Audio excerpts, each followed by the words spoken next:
Le sang royal a une odeur différente.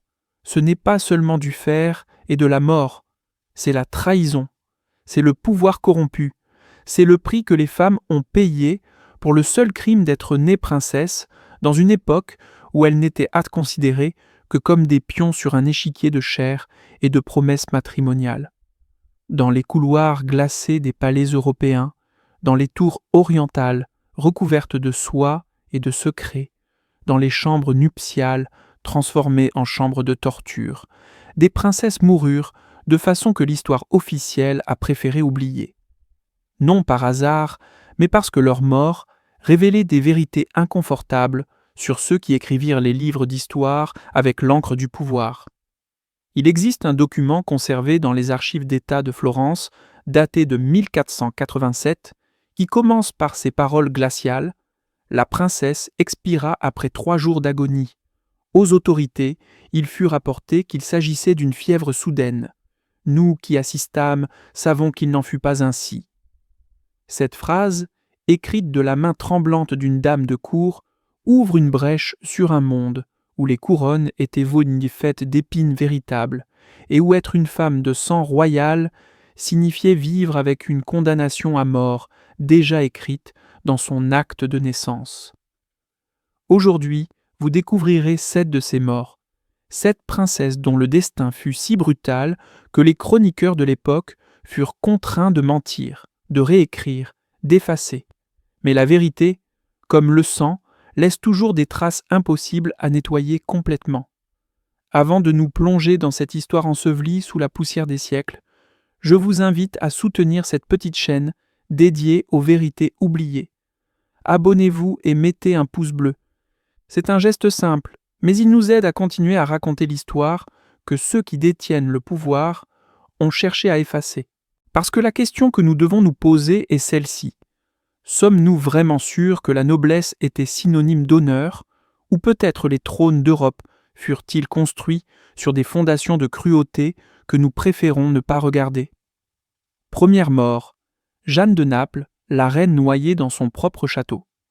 La version officielle raconte que Jeanne Ière de Naples, reine controversée et puissante, mourut étouffée sur ordre du roi Charles, troisième de Durazzo, en 1382.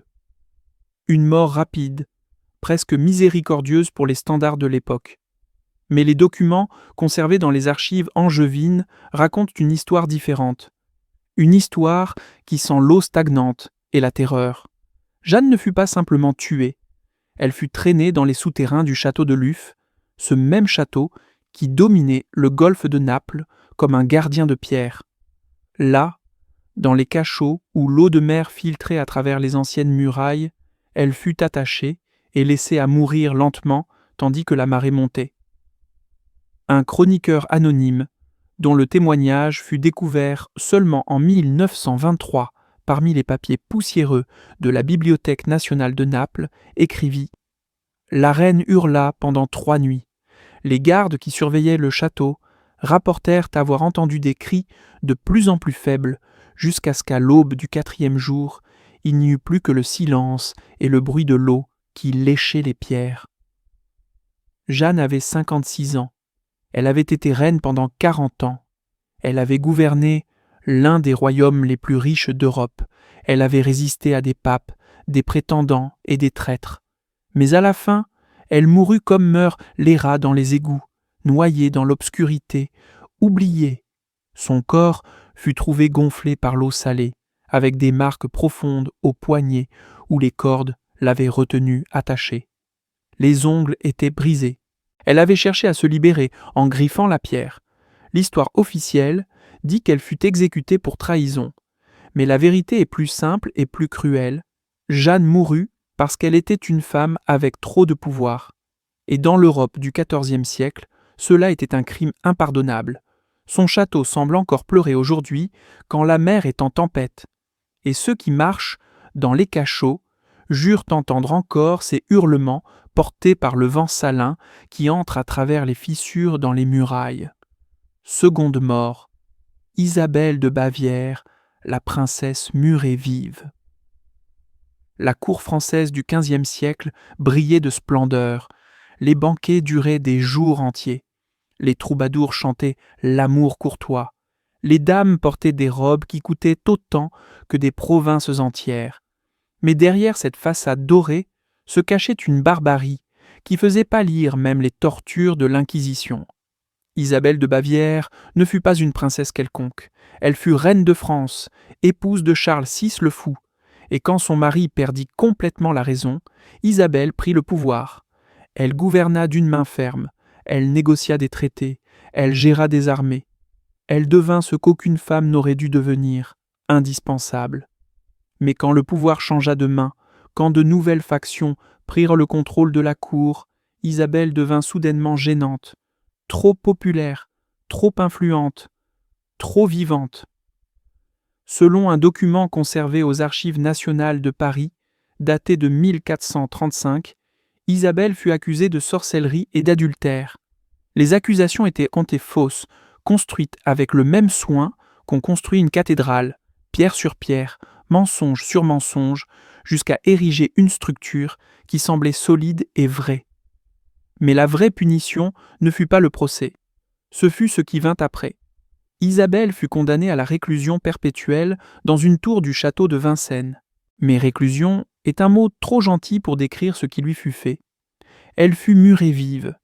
Un chroniqueur contemporain, Pierre de Fenin, écrivit ces paroles qui font glacer le sang.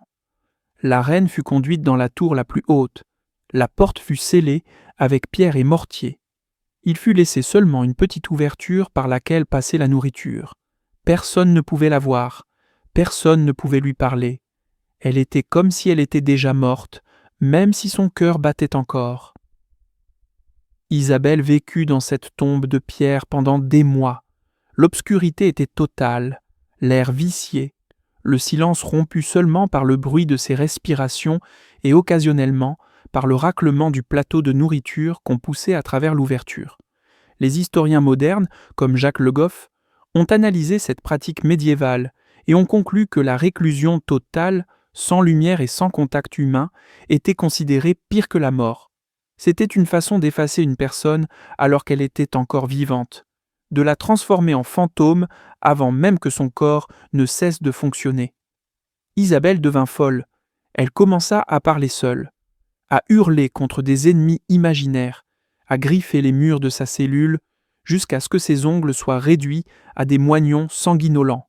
Quand elle mourut enfin, en 1435, son corps fut extrait de la tour et enterré en hâte de nuit, sans cérémonie, comme si elle avait été une criminelle commune et non une reine qui avait gouverné la France. La tour de Vincennes existe encore aujourd'hui, et ceux qui la visitent racontent une sensation oppressante dans les salles les plus hautes, comme si l'air lui-même était encore imprégné du désespoir d'Isabelle. Mais la question que nous devons nous poser est celle-ci. Combien d'autres femmes furent murées vives, cancelées de l'histoire, réduites à des fantômes oubliés? Combien d'autres princesses moururent dans l'obscurité totale, tandis que le monde dehors continuait à tourner comme si de rien n'était? Troisième mort, Tamar de Géorgie, la princesse écorchée. Le Caucase médiéval était une terre de contrastes violents, des montagnes qui touchaient le ciel, des vallées profondes où se cachaient des secrets anciens, et des royaumes qui combattaient des guerres impitoyables pour le contrôle de territoires grands comme une province italienne. Tamar de Géorgie n'était pas la fameuse reine guerrière que tous connaissent. C'était sa nièce, une princesse de sang royal, qui commit une erreur impardonnable. Elle tomba amoureuse de l'homme qu'il ne fallait pas. Selon les chroniques géorgiennes conservées au monastère de Gélati, Tamar fut promise en mariage à un prince arménien pour sceller une alliance politique. Mais elle refusa, non par caprice, mais parce qu'elle aimait un autre homme, un chevalier de sa propre cour. Le refus d'une princesse n'était pas seulement une question personnelle, c'était un affront politique, une humiliation publique, un acte de rébellion qui ne pouvait être toléré.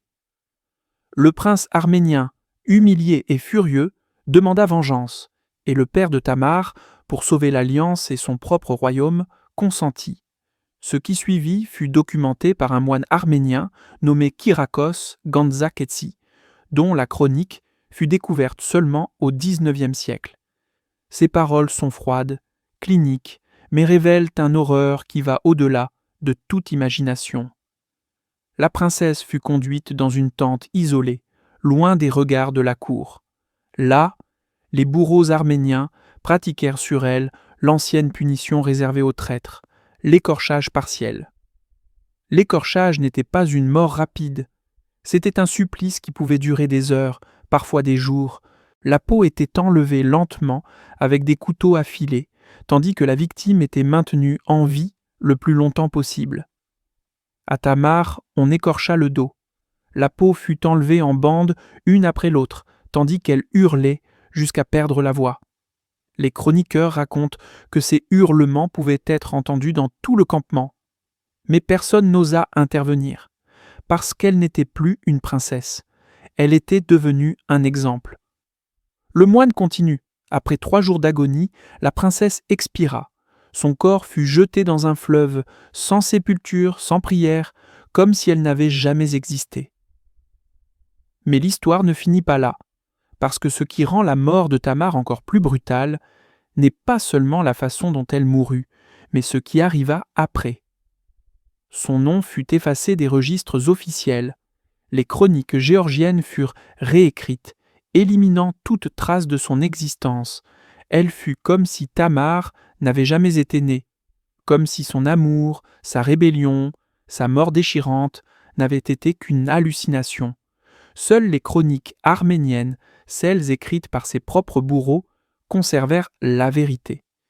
Et cette vérité nous raconte quelque chose de terrible sur la nature du pouvoir, que les femmes pouvaient être cancellées non seulement de la vie, mais aussi de la mémoire, avec la même facilité qu'on efface un mot d'une feuille de parchemin. Aujourd'hui, en Géorgie, existe une légende populaire qui parle d'une princesse fantôme qui apparaît près des fleuves de montagne, le dos couvert de sang, cherchant quelqu'un qui se souvienne de son nom. Peut-être est-ce seulement une légende, ou peut-être est-ce la mémoire collective d'un peuple qui n'a jamais tout à fait oublié ce qui fut fait à l'une de ses filles. 4e mort, Marie-Christine de Savoie, le poison de la couronne. Naples, 1836. Le royaume des 2 Siciles brillait sous le soleil méditerranéen. Mais dans les palais royaux, on respirait une air de mort et de complot. La cour napolitaine était fameuse dans toute l'Europe pour sa beauté et sa corruption, pour ses banquets somptueux et ses homicides silencieux. Marie-Christine de Savoie était jeune, belle et terriblement naïve. Elle épousa le roi Ferdinand II quand elle avait seulement 21 ans, devenant reine de l'un des royaumes les plus riches et dangereux d'Italie. L'histoire officielle raconte que Marie-Christine mourut en couches en 1836, après avoir donné le jour à l'héritier du trône. Une tragédie commune pour l'époque, quand accoucher était l'une des causes principales de mort féminine. Mais un document bouleversant, conservé dans les archives d'État de Naples et porté à la lumière seulement dans les années 60 du XXe siècle, raconte une vérité complètement différente. Le document est une lettre écrite par le médecin personnel de la reine, le docteur Giuseppe Maffei, adressée à un confident dont nous ignorons le nom. La lettre commence ainsi. « Ce que je vais écrire pourrait me coûter la vie, mais ma conscience ne me permet plus de me taire. La reine ne mourut pas en couches, elle fut empoisonnée. » Marie-Christine, selon le docteur Maffei, commença à montrer des symptômes étranges déjà pendant la grossesse. Vomissements continus, douleurs lancinantes à l'estomac, perte de poids dramatique. Mais quand le médecin chercha à enquêter, il fut éloigné de la chambre de la reine et remplacé par d'autres docteurs plus proches de la cour et moins enclins à poser des questions gênantes. L'accouchement fut difficile, mais non mortel. Marie-Christine mit au monde un enfant sain, le futur François II. Mais quelques heures après, elle commença à agoniser. Les symptômes étaient ceux classiques de l'empoisonnement à l'arsenic, brûlure interne, convulsions, perte de la vue, délire. « Je la vis mourir », écrivit le médecin, et je reconnus les signes. L'arsenic avait été administré en doses petites pendant des mois, pour faire sembler que les symptômes étaient liés à la grossesse. Puis, après l'accouchement, on lui donna la dose finale, une dose massive, suffisante à tuer un cheval. Mais qui voulait morte la jeune reine, et pourquoi ? La réponse se trouve dans les luttes de pouvoir qui déchiraient la cour napolitaine. Marie-Christine était trop influençable, trop liée à sa famille piémontaise, trop peu contrôlable. Il y avait ceux qui craignaient qu'une fois mère de l'héritier, elle acquiert trop de pouvoir. Il y avait ceux qui voulaient que le roi soit libre de se remarier avec une princesse plus adéquate. Le poison résolut le problème silencieusement, efficacement, et l'histoire fut réécrite. Mort en couche, tragédie naturelle, deuil national. Marie-Christine fut enterrée avec honneurs royaux dans une cérémonie qui dura 3 jours. Mais son corps, selon certains témoins présents à l'ouverture de la tombe en 1960, montrait des signes incontestables d'empoisonnement. Les ongles étaient devenus noirs, les cheveux s'étaient détachés presque complètement du crâne, la peau avait pris une couleur verdâtre. Comme écrivit l'historien Benedetto Croce, l'histoire des Bourbons de Naples est écrite avec du sang et du poison. Et Marie-Christine fut seulement l'une des nombreuses victimes d'un système où la vie humaine comptait moins qu'une alliance politique. Aujourd'hui, dans la basilique de Santa Chiara à Naples, il y a encore la tombe de Marie-Christine. Elle est belle, ornée, digne d'une reine. Mais si on s'approche assez, si on lit l'épitaphe avec attention, on note quelque chose d'étrange. Il n'est pas écrit « morte en couche », il est écrit seulement « morte », comme si celui qui sculpta ces paroles savait la vérité, mais n'osait pas l'écrire entièrement. 5e mort, Élisabeth Báthory, la princesse vampire murée dans son château. Chaque histoire a 2 versions. Il y a celle que les vainqueurs écrivent dans les livres et celle que les perdants murmurent dans l'obscurité. L'histoire d'Élisabeth Báthory est probablement la plus déformée de toutes. La version officielle la dépeint comme un monstre, la comtesse vampire, la femme qui tortura et tua des centaines de jeunes filles pour se baigner dans leur sang, croyant que cela la maintiendrait jeune pour toujours. Mais que disent-à vraiment les documents historiques? Et surtout, comment mourut vraiment Élisabeth Báthory? Élisabeth était l'une des femmes les plus puissantes et riches de Hongrie au XVIIe siècle. Elle possédait des châteaux, des terres, des armées privées. Elle était veuve et sans mari qui contrôla sa fortune. Dans une époque où les femmes étaient propriété des hommes, cela était inacceptable. En 1610, Élisabeth fut accusée d'avoir torturé et tué plus de 600 jeunes filles. Les accusations furent portées par le roi Matthias II de Hongrie, qui par hasard était le plus grand débiteur d'Élisabeth. La comtesse lui avait prêté des sommes énormes, et ces sommes devant être remboursées. Un procès pour sorcellerie et homicide résolut le problème parfaitement. Mais Élisabeth ne fut jamais jugée en tribunal. On ne lui permit jamais de se défendre. Il n'y eut jamais un vrai procès, parce que selon les documents conservés dans les archives d'État de Budapest, le roi craignait qu'un procès public révèle trop de secrets gênants.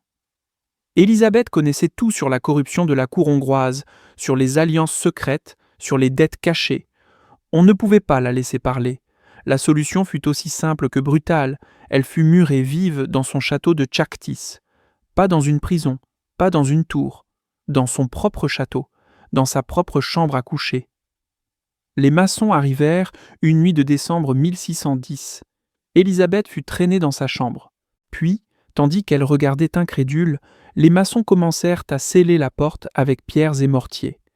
Ils travaillèrent des heures jusqu'à ce qu'il ne reste qu'une petite ouverture, juste suffisante pour faire passer nourriture et eau.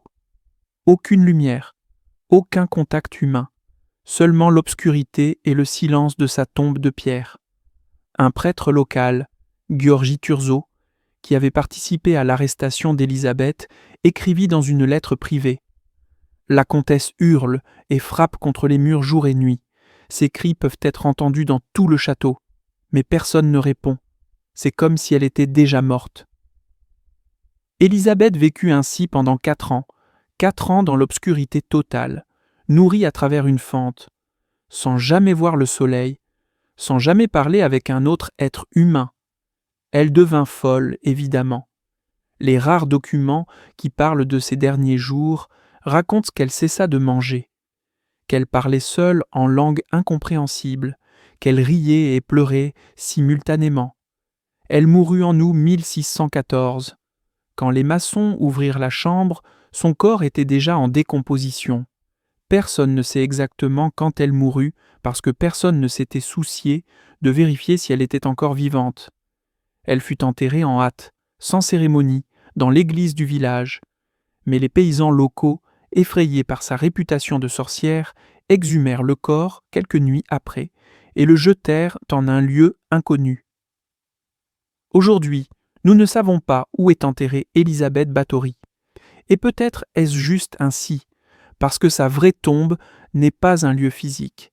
C'est la légende qu'on construisit autour d'elle, celle de la comtesse vampire, du monstre assoiffé de sang. Cette légende cache une vérité plus simple et plus terrible.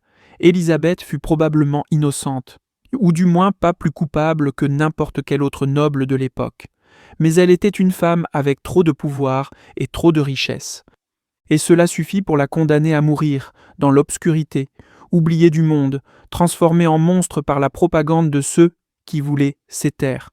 Comme écrivit l'historien hongrois László Nagy. La vraie question n'est pas si Élisabeth Báthory était un monstre. La vraie question est, qui avait intérêt à la transformer en nain ? 6e mort. Urraca de Castille, la reine violée par son propre mari. La Castille du XIIe siècle était une terre de guerre sainte et de conquête. La Reconquista était en plein cours. Les royaumes chrétiens combattaient contre les musulmans pour le contrôle de la péninsule ibérique. Et au milieu de cette violence, les femmes royales étaient des pions sacrificiels. Urraca de Castille fut reine régnante, une rareté pour l'époque. Elle gouverna le royaume de Léon de Castille de 1109 à 1126. Elle affronta guerre, trahison et invasion. Elle était intelligente, courageuse et déterminée à maintenir son pouvoir. Mais il y avait un problème. Elle était une femme. L'Église et la noblesse exigeaient qu'elle se remarie, qu'elle ait un homme à ses côtés pour la guider. Et ainsi, contre sa volonté, Urraca fut contrainte d'épouser Alphonse Ier d'Aragon, un guerrier brutal et ambitieux qui ne voyait en elle qu'un moyen pour conquérir la Castille. L'histoire officielle raconte que le mariage fut un échec, que les deux se séparèrent après quelques années, qu'il s'agissait d'une incompatibilité de caractère. Mais la vérité, conservée dans les chroniques de l'époque, est infiniment plus sombre.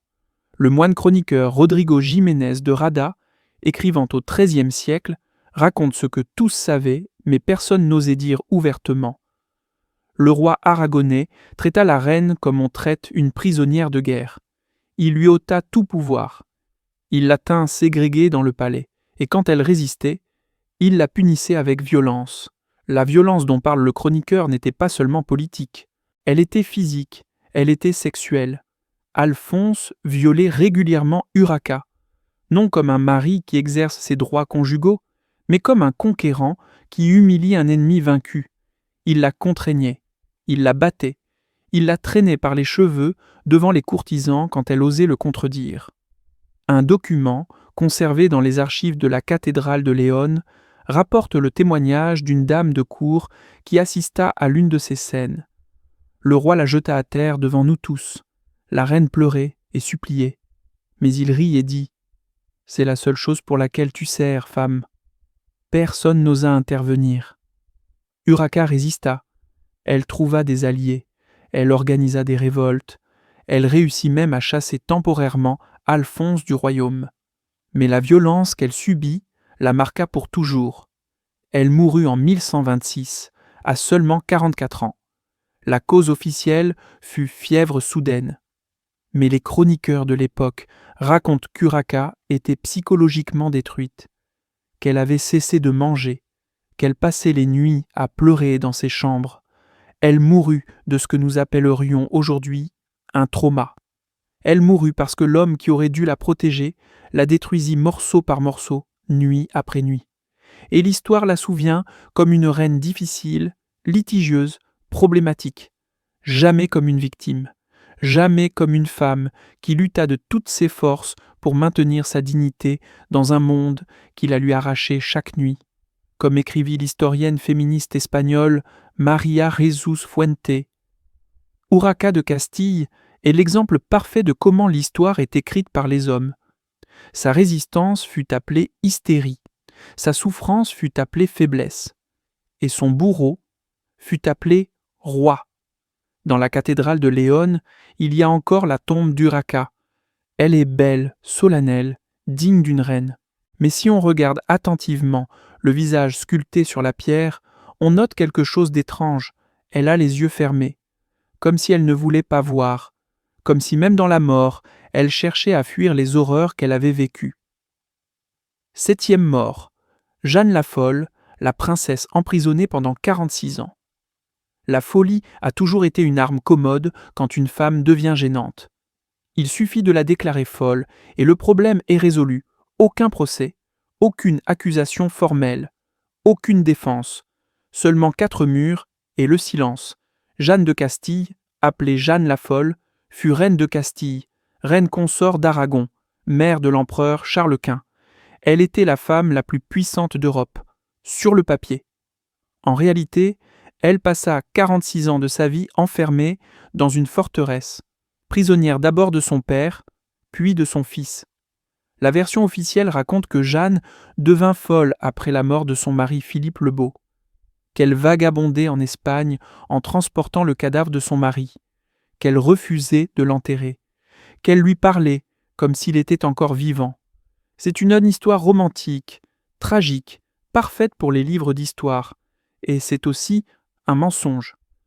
Les historiens modernes, après avoir analysé les documents de l'époque, ont découvert une vérité très différente.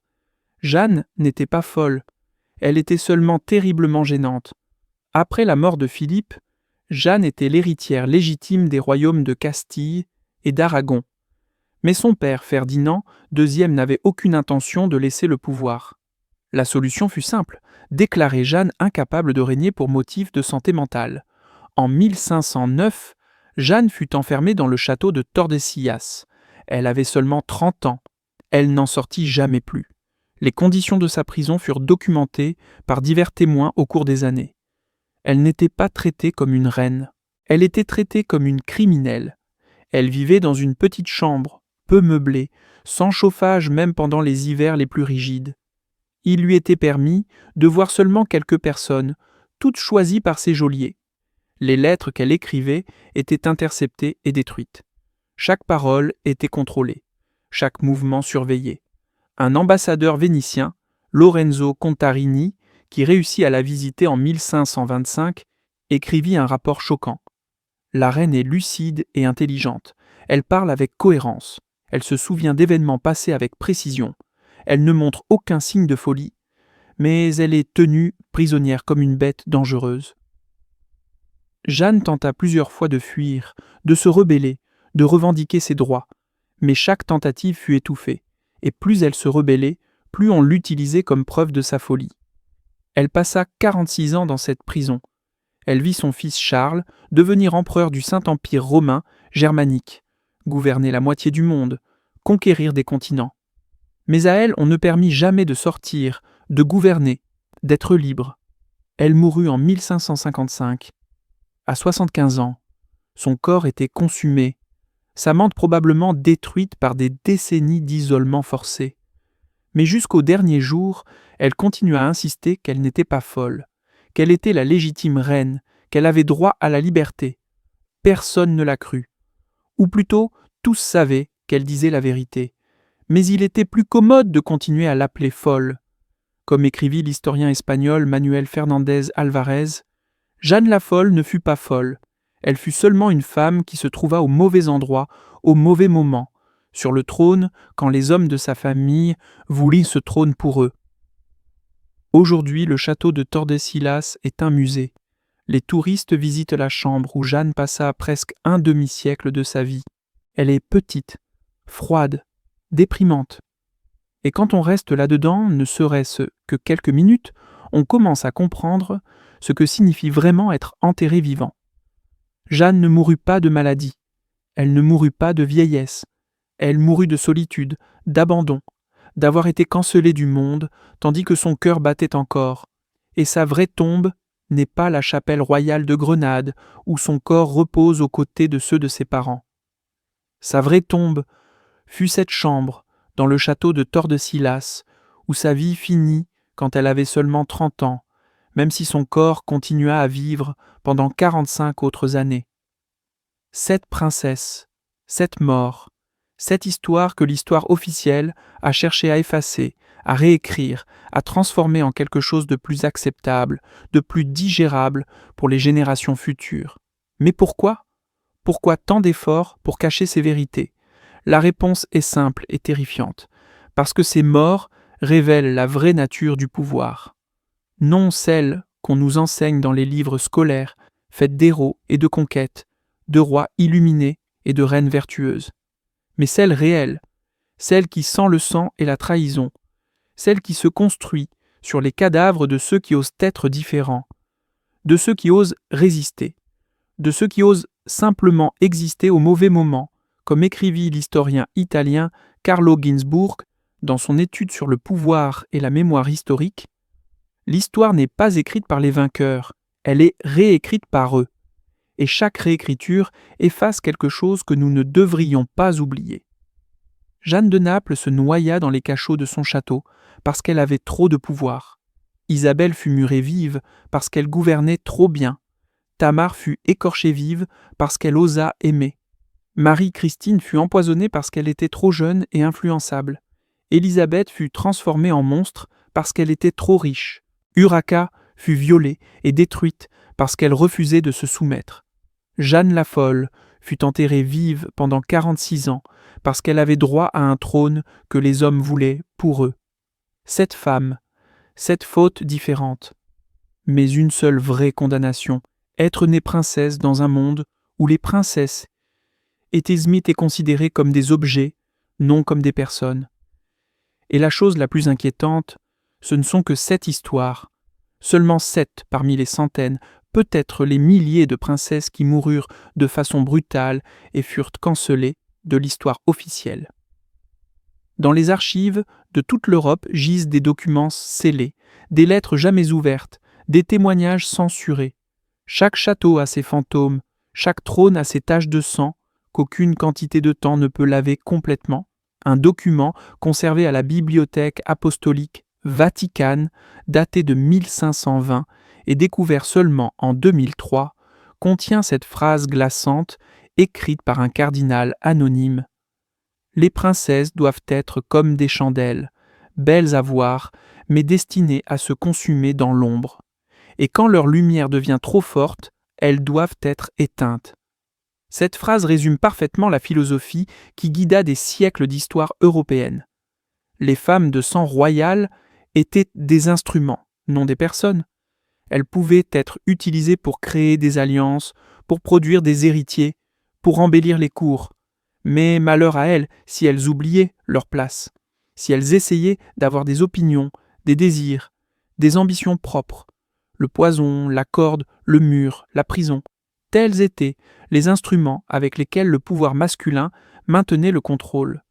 Non à travers des lois ou des procès publics, mais à travers la violence cachée, celle qui se passait dans les chambres à coucher, dans les cachots, dans les tours isolées, où personne ne pouvait entendre les hurlements.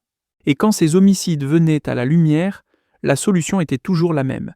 Réécrire l'histoire, transformer l'homicide en mort naturelle, transformer la victime en coupable, transformer la résistance en folie. Jeanne de Naples devint une traîtresse qui méritait la mort. Isabelle de Bavière devint une sorcière qui devait être punie. Élisabeth Báthory devint un monstre vampire. Jeanne la Folle devint et bien folle. La propagande fonctionna si bien qu'encore aujourd'hui, des siècles après, nous continuons à croire à beaucoup de ces mensonges. Encore aujourd'hui, nous appelons Jeanne la Folle une femme qui probablement était plus saine d'esprit que ceux qui l'emprisonnèrent. Mais la vérité, comme le sang, laisse toujours des traces, dans les documents oubliés, dans les témoignages censurés, dans les légendes populaires qui survivent quand l'histoire officielle est oubliée. Les paysans qui vivaient près du château de Luf racontent encore de la reine qui hurle quand il y a tempête. Les habitants de Tordesillas parlent encore de la reine prisonnière qui regardait par la fenêtre en espérant une liberté qui n'arriva jamais. Et en Hongrie, dans les villages autour du château de Tsáktis, les vieux racontent encore de la comtesse murée vive. même si l'histoire officielle dit qu'elle était un monstre qui méritait son destin. Ces légendes sont gênantes pour les historiens officiels, parce que la mémoire populaire conserve souvent des vérités que les documents officiels cherchent à effacer. Le philosophe italien Giambattista Vico écrivit au XVIIe siècle « L'histoire est écrite par les puissants, mais la vérité vit dans la mémoire du peuple. » Et la mémoire du peuple conserve ses histoires, les transmet de génération en génération, les murmure dans l'obscurité, parce qu'elle sait, avec un instinct qui va au-delà de la raison, que ces femmes furent victimes, non coupables. Mais il y a une question que nous devons nous poser, une question qui brûle comme le feu. Sommes-nous vraiment sûrs que ces horreurs appartiennent seulement au passé ? Certes, aujourd'hui nous ne murons plus les femmes vives, nous ne les écorchons pas, nous ne les noyons pas dans les cachots.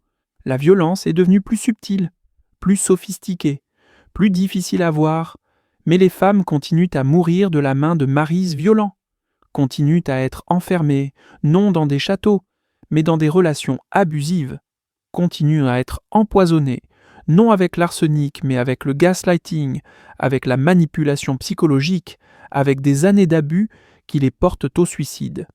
Et quand elles meurent, l'histoire se répète. Les coupables deviennent victimes, les victimes deviennent coupables. Elle était instable, disons-nous. Elle était folle. Elle l'a cherché. Les mêmes paroles qui furent utilisées pour justifier les morts de Jeanne, Isabelle, Tamar, Marie, Christine, Élisabeth, Urraca et l'autre Jeanne. La violence change de forme, mais son essence reste la même, et le pouvoir continue à faire ce qu'il a toujours fait, cacher, réécrire, effacer. Selon les données de l'ONU, une femme sur 3 dans le monde subit violence physique ou sexuelle au cours de sa vie. Chaque jour, plus de 100 femmes sont tuées par des partenaires ou des familiers. Chaque jour, des centaines de femmes disparaissent, sont trafiquées, sont réduites en esclavage. Et combien de ces histoires seront oubliées ? Combien seront réécrites ? Combien de femmes du XXIe siècle deviendront les fantômes oubliés du futur ? Exactement comme Jeanne et les 6 autres princesses devinrent les fantômes oubliés de leur temps.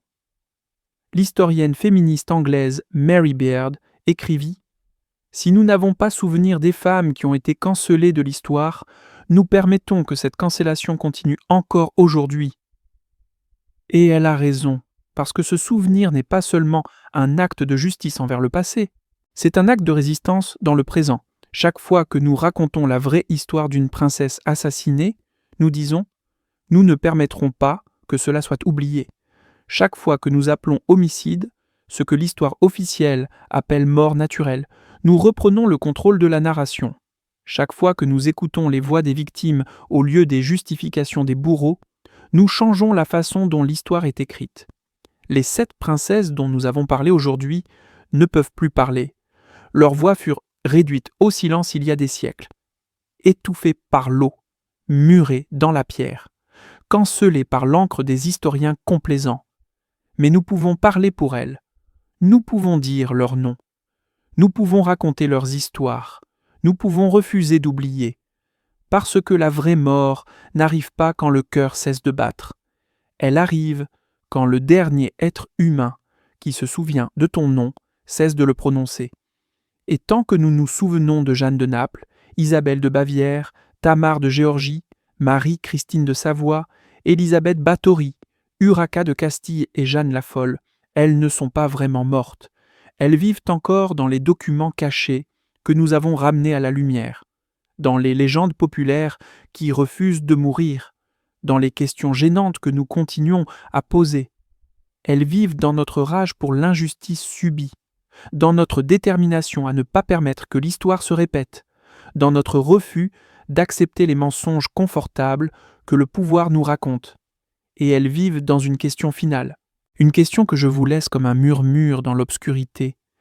Si ces 7 princesses, femmes parmi les plus puissantes et protégées de leur temps, purent être torturées, assassinées et cancellées avec une telle facilité, combien d'autres femmes, celles sans couronne et sans nom, subir des destins encore pires. Combien de fantômes marchent encore dans les couloirs de l'histoire, attendant que quelqu'un s'arrête assez longtemps pour écouter leurs hurlements silencieux. Peut-être la réponse est-elle trop terrifiante pour être contemplée, ou peut-être est-elle exactement la réponse que nous devons chercher si nous voulons vraiment comprendre le prix du sang royal et le coût encore plus élevé du silence. Les châteaux d'Europe continuent à se dresser, beaux et majestueux, attirant des touristes du monde entier. Mais si on marche dans leurs couloirs au crépuscule, si on écoute assez attentivement, on peut encore entendre des échos de voix féminines, des murmures, des pleurs, des hurlements étouffés. Ce sont les fantômes que l'histoire a cherché à effacer. Mais les fantômes, comme la vérité, sont têtus. Ils refusent de partir complètement.